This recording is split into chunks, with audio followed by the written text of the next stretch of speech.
Hello, and welcome to Fair Lady of the Loch Tarot. Thank you for joining me. Today we will be talking about how to use a deck of playing cards to read tarot. So in the video that I did for the pick a card of gifts, tools, talents, skills, one of the piles had a strong ability to do divination within it.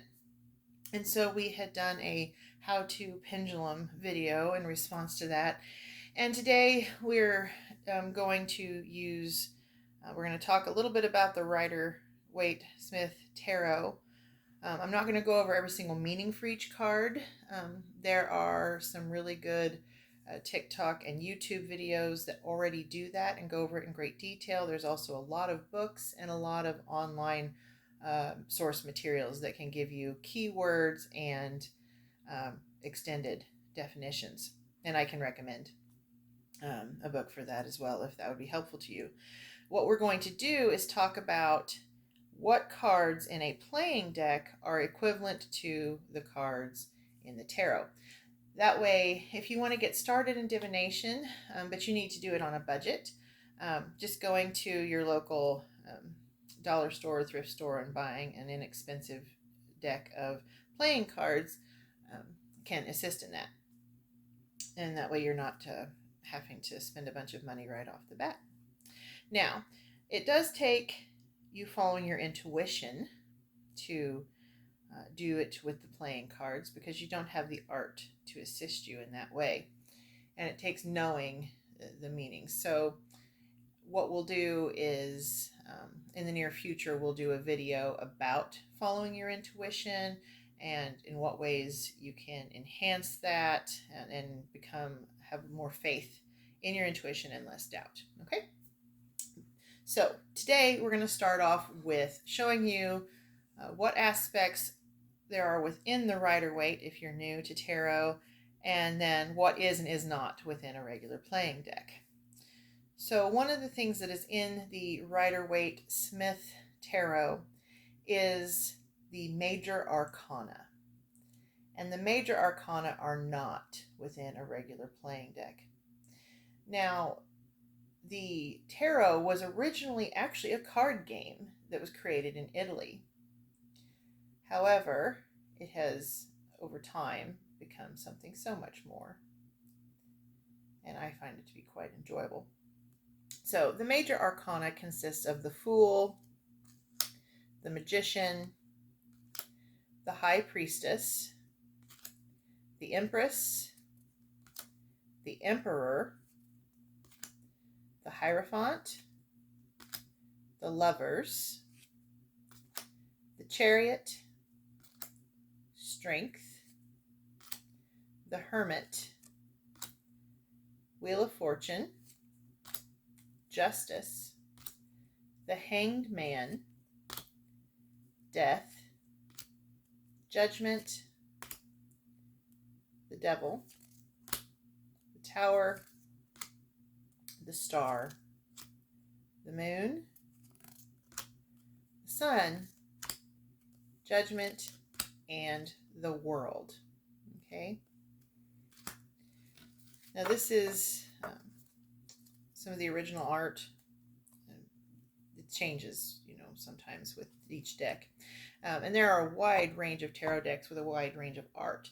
Most tarot decks are based off of the Rider-Waite-Smith Tarot, and they come with a pamphlet that helps you to know the traditional meanings.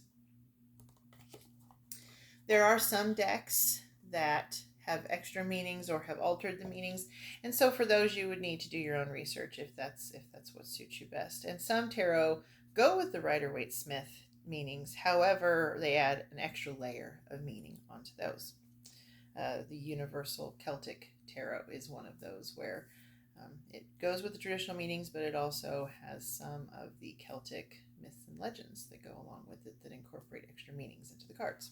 Okay, so now that we know what's not in a regular playing card deck, we're going to talk about what from the Rider-Waite-Smith is in the playing card deck. Okay, so in a Rider-Waite-Smith deck, you have the Cups cards, Ace through your King. You have the Pentacles, Ace through King. You have the Swords, Ace through King. And you have the Wands, Ace through King. Now, in the tarot, there is a page and a knight, okay? In a playing card deck, there is a jack.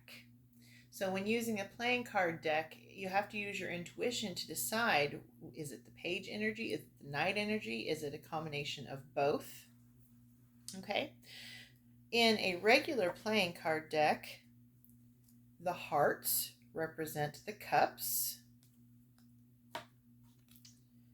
The diamonds represent the pentacles.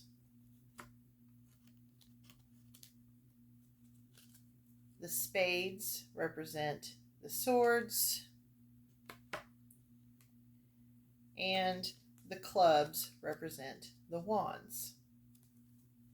Okay, so I'm just going to go through really quickly and show you side by side which one goes with which.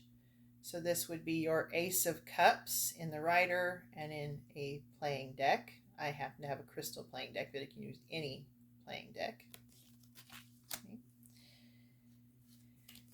This would be the Two of Cups.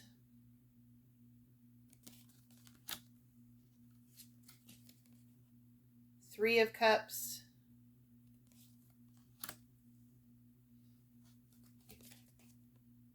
Four of Cups.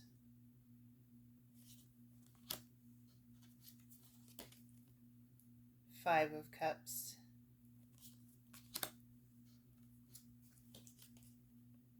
Six of Cups. Seven of Cups.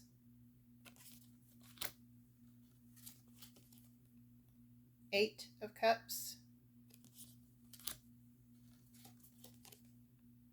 Nine of Cups. 10 of Cups. And then for the Jack, it would be the Page of Cups or the Knight of Cups. Okay? Depending on what you intuitively feel is right. Queen of Cups and King of Cups. Okay?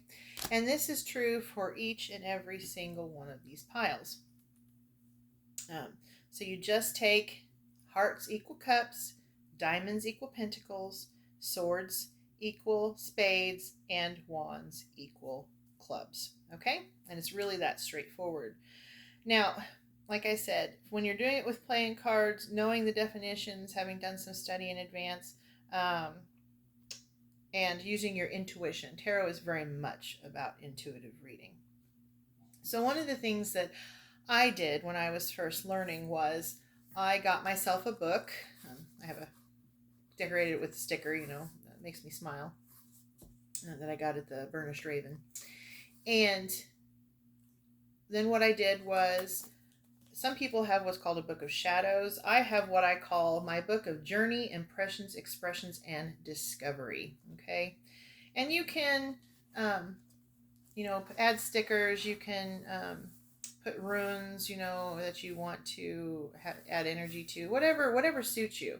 You can do affirmations, words of warning and advice, quotes of note that speak to you, just a whole range of things. If you are into spell work, put your spells and thoughts here and your ingredients and what have you. Okay, so one of the first things that I did was keywords, right? So I went through and I wrote out keyword meanings for each of the definition of the cards. And then after that, I wrote out the meanings from the original. Okay, so I first acquainted myself with the keywords because of the way my brain works. That was a quicker way for me to have recall.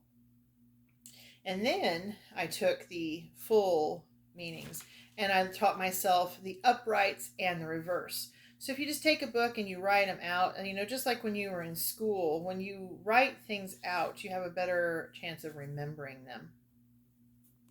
And just for fun, I'll show you the stickers in the back. But it takes 11 different exposures for the human brain to remember something truly and fully. So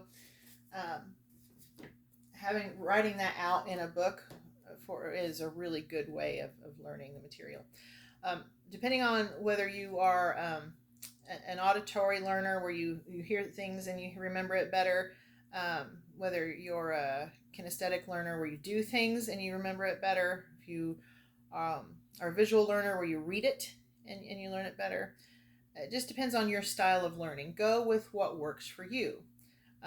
In my opinion, a little bit of each style can be of benefit. For auditory learners, there is a lot of information out there on YouTube and TikTok and various other platforms where people go over these meanings. They go through the journey of the Fool all through the tarot, and that's a wonderful way to remember because it's a story that unfolds that you can remember that way. Okay.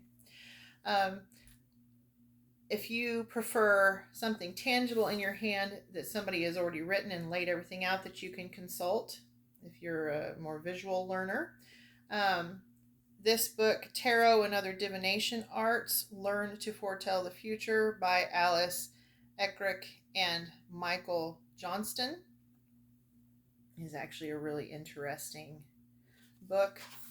It has the tarot, tea leaf reading, crystal divination, numerology, palmistry, and astrology. Okay. So, how they've divided up the tarot is, it starts in the first chapter there. They've divided it up with going through how to use the cards, talks about the history behind the cards, how many cards there are in a tarot deck, and their elements, their seasons, their days, and all of that, and their general meanings, okay? And then it talks about the spreads, what spreads work for you, past, present, future. There's Celtic Cross, the horseshoe spread, whatever suits you. You can explore that through this. Here's an example of the Celtic Cross format. Each position has a meaning that helps you ascertain what it might mean. And if you need structure, that is a good way to get it for yourself, and it can help with the intuition.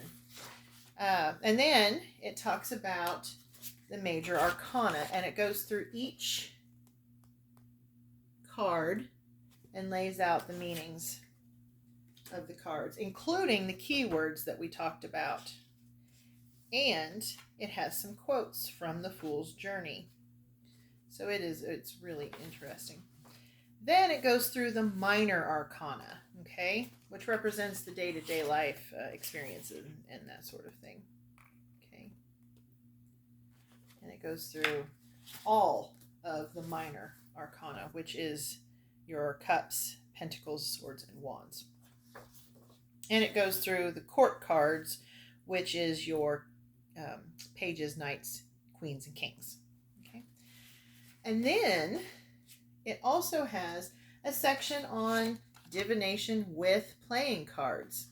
And it takes you through each playing card and its corresponding meaning within the tarot. Okay? So this book is really helpful if you want to learn how to use playing cards to read tarot. Okay, I hope that you found this video to be of some use. If you have any questions about tarot reading and using playing cards, please leave it in the comments and I'll do my best to answer, or someone else from the community can aid in answering the questions. If there was anything you felt could have been improved upon, please also let me know in the comments. Be gentle and kind as you do so if you would. If you would like for future videos to go over each individual meaning of each card, we can do some short form with a card per video that we can do and lay out.